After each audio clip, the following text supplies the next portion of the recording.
ஒரு அம்மா முயல் 2 குட்டி முயல்களோட ஒரு மரபொந்துக்குள்ள வாழ்ந்து வந்துச்சு. ஒரு நாள் காட்டுக்குள்ள ஜோரா மழை. ஆனா என்ன பண்றது, குட்டி முயல்களுக்கு பசிக்கொள்ளன்னு சொல்லி மழை கொஞ்சமா இருக்கும் போதே ஏதாவது சாப்பிட கிடைக்குதான்னு பாக்கலான்னு அம்மா முயல் மட்டும் கிளம்பிச்சான். கொஞ்ச தூரம் போனதும் ஆத்துல வெள்ளம் பெருக்கெடுக்கிறத பார்த்து, ஐயோ வெள்ளம் அதிகமாகுது, பிள்ளைங்க இதை பார்த்து பயந்துருவாங்களோ அப்படின்னு குட்டிங்களை நினைச்சு பயந்து பதறி அடிச்சுட்டு ஓடி வந்துச்சான். ஆனா அதுக்குள்ள காரியம் கைய மீறி போயிருச்சு. அவங்க வீட்டுக்கு போகிற வழியிலேயே வெள்ளம் பெருக்கெடுத்து ஓடிட்டு இருந்தது. அண்ணா மழை வெளுத்து கட்டுது, அம்மாவை வேற காணும். ஆமா மழை வந்துகிட்டே இருக்கு, வெள்ளம் வேற அதிகமாகுது அப்படின்னு பயந்து போய் குட்டிங்க ரெண்டும் அம்மாவை தேடிட்டு இருக்கும் போது, போச்சு வீட்டுக்கு போக முடியாது, வெள்ளம் பெருக்கெடுத்து ஓடுது, பசங்களாம் அங்கேயே நில்லுங்க, வெளியே வராதீங்க, உள்ள போங்க அப்படின்னு அழுதுகிட்டு அந்த பக்கத்துல இருந்து அம்மாவோட குரல், அம்மா நீங்க எப்படிமா மழையில இங்கேயே இருப்பீங்க, நீங்க 2 பேரும் அதை பத்தி கவலைப்படாம முதல்ல வீட்டுக்குள்ள போங்க, மழை நின்னதும் நான் வந்துடுவேன் அப்படின்னு அம்மா என்னதான் ஆறுதல் சொன்னாலும் பசங்களுக்கு இந்த நிலைமையை அப்படியே விட்டுட்டு போறதுக்கு மனசு இல்ல. கொஞ்ச நேரம் நிதானமா யோசிச்சு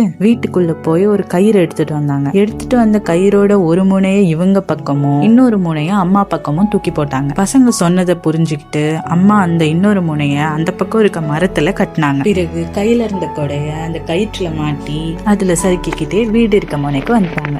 பிள்ளைங்களை பார்த்ததும் அம்மாவுக்கு ரொம்ப சந்தோஷம், குட்டிங்களுக்கும் அம்மாவை பார்த்தது அதை விட சந்தோஷம். அப்படி பத்திரமா எல்லாரும் வீட்டுக்குள்ள போயிட்டாங்க. இதுல இருந்து நம்ம என்ன கத்துக்கணும்னா, மழையிலயோ இல்ல எந்த ஆபத்தான சிச்சுவேஷன்லயோ அத்தியாவசியம் இல்லாம எப்பவுமே நீங்க வெளியே போக கூடாது. அது மட்டும் இல்லாம கைய மீறி போற எந்த சூழ்நிலையிலயும் அழுது புலம்பி பதட்டப்படாம நிதானமா யோசிச்சு ஒரு தீர்வு காணும். புரிஞ்சுதா? இந்த கதை உங்க எல்லாருக்கும் பிடிச்சிருக்கோன்னு நம்புறேன். பிடிச்சிருந்தா மறக்காம லைக் கொடுங்க. கண்டிப்பா இதை நீங்க உங்க எல்லா ஃப்ரெண்ட்ஸ் கிட்டயும் சொல்லணும், அப்புறம் உங்க அப்பா அம்மா கிட்டயும் சொல்லுங்க. இன்னும் வேற என்ன கதை வேணும்னாலும் நீங்க நம்ம பிரைட் குட்டீஸ் இன்ஸ்டாகிராம் சேனல் வழியாவும் ரெக்வெஸ்ட் பண்ணலாம். அப்புறம் இது மாதிரி இன்னும் நிறைய பாடங்களுக்கு மறக்காம இப்பவே நம்ம சேனலை சப்ஸ்கிரைப் பண்ணிக்கோங்க. பை பை பிரைட் குட்டீஸ்.